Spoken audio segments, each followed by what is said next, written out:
Hi viewers, welcome to FBTV.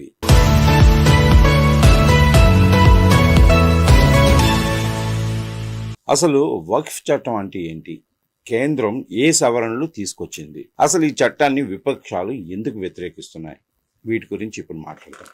కేంద్ర ప్రభుత్వం నిన్న పార్లమెంట్లో వక్ఫ్ చట్ట సవరణకు లోక్సభలో కొత్త బిల్లును ప్రవేశపెట్టడం జరిగింది. దీని మీద అధికార విపక్షాల మధ్య తీవ్ర మాటల యుద్ధం జరుగుతుంది. కేంద్ర మైనారిటీ వ్యవహారాల శాఖ మంత్రి కిరణ్ రిజిజు ఈ వక్ఫ్ చట్ట సవరణ బిల్లు 2024ను లోక్సభలో నిన్న ప్రవేశపెట్టారు. అయితే దీనిపై కాంగ్రెస్, సమాజ్వాదీ, తృణమూల్ కాంగ్రెస్, వామపక్షాలు, MIM సహా ముస్లిం పక్షాలు తీవ్రంగా వ్యతిరేకిస్తున్నాయి. ఈ క్రమంలోనే ఈ బిల్లును జాయింట్ పార్లమెంటరీ కమిటీ JPCకి పంపించాలని విపక్షాలు పట్టుబట్టాయి. దీంతో అందుకు అంగీకరించిన కేంద్రం ఈ వక్ఫ్ చట్ట సవరణ బిల్లును JPCకి పంపిస్తూ కీలకమైన నిర్ణయం తీసుకుంది. ఈ నేపథ్యంలోనే అసలు ఈ బిల్లులో ఏముంది, అసలు వక్ఫ్ చట్టంలో ఏముంది అనేది తీవ్ర ఆసక్తికరంగా మారిన విషయం. వక్ఫ్ చట్టం అంటే ఏంటి?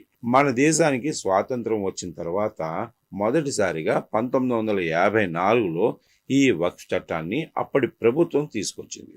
అయితే ఆ తర్వాత చాలాసార్లు ప్రభుత్వం ఆ వక్ఫ్ చట్టాన్ని సవరించింది. ఇందులో భాగంగానే 1995లో ఈ వక్ఫ్ చట్టాన్ని తొలిసారి సవరించిన సర్కార్ మరిన్ని అధికారాలను కట్టబెట్టింది. ఆ తర్వాత 2013లో కాంగ్రెస్ నేతృత్వంలోని UPA 2 ప్రభుత్వం మరోసారి ఈ చట్టానికి సవరణలు చేసింది.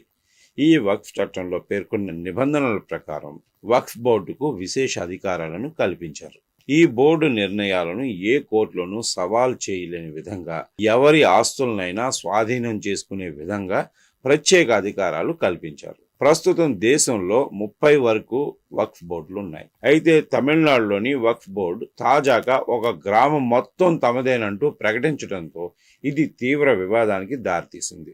వక్ఫ్ సవరణ చట్టంలో అసలు ఏముంది అంటే, ఇండియన్ ఆర్మీ, ఇండియన్ రైల్వేల తర్వాత మన దేశంలో అతి ఎక్కువగా భూములు ఈ వక్ఫ్ బోర్డుకు ఉన్నాయని కేంద్రం చెప్పింది.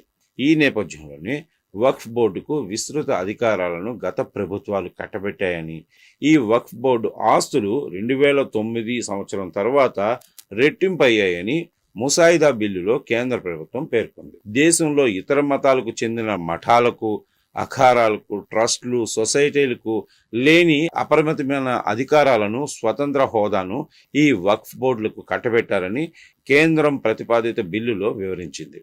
వక్ఫ్ చట్టానికి సవరణలు ఎందుకు చేయాలని కేంద్ర ప్రభుత్వం చెప్తుందంటే, ఈ వక్ఫ్ బోర్డు సవరణ బిల్లును పార్లమెంట్లో ఆమోదింపచేసి దాన్ని వెంటనే అమల్లోకి తీసుకురావాలని కేంద్ర ప్రభుత్వం భావిస్తుంది. తాజా సవరణల ద్వారా వక్ఫ్ ఆస్తులపై కేంద్ర, రాష్ట్ర బోర్డులకు ఉన్న అధికారాలను కట్టడి చేయటం వల్ల వక్ఫ్ బోర్డుల నిర్వహణలో మరింత పారదర్శకత వస్తుందని నరేంద్ర మోడీ సర్కార్ భావిస్తుంది. సెంట్రల్, స్టేట్ వక్ఫ్ బోర్డుల్లో తప్పనిసరిగా మహిళలకు ప్రాతినిధ్యం కల్పించాలని కూడా ఆ బిల్లులో కేంద్రం పేర్కొంది. వక్ఫ్ ఆస్తుల నిర్వహణపై పర్యవేక్షణ బాధ్యతను జిల్లా కలెక్టర్లకు అప్పగించాలని ఆ బిల్లులో ప్రతిపాదించింది. వక్ఫ్ బోర్డులు ఏదైనా భూమి లేదా ఆస్తిని తమదిగా ప్రకటించడం ద్వారా చాలా వివాదాలు, అధికార దుర్వినియోగానికి కారణం అవుతున్నాయని కేంద్ర ప్రభుత్వం భావిస్తుంది. బిల్లు చట్టరూపం దాల్చితే వక్ఫ్ బోర్డులు ముందులాగా ఏ ఆస్తిని స్వతంత్రంగా తమ ఆస్తిగా ప్రకటించుకోలేవు. ఈ బిల్లు యొక్క సవరణ ముఖ్య ఉద్దేశం ఇది అని కేంద్రం ప్రకటిస్తుంది. Thanks for watching.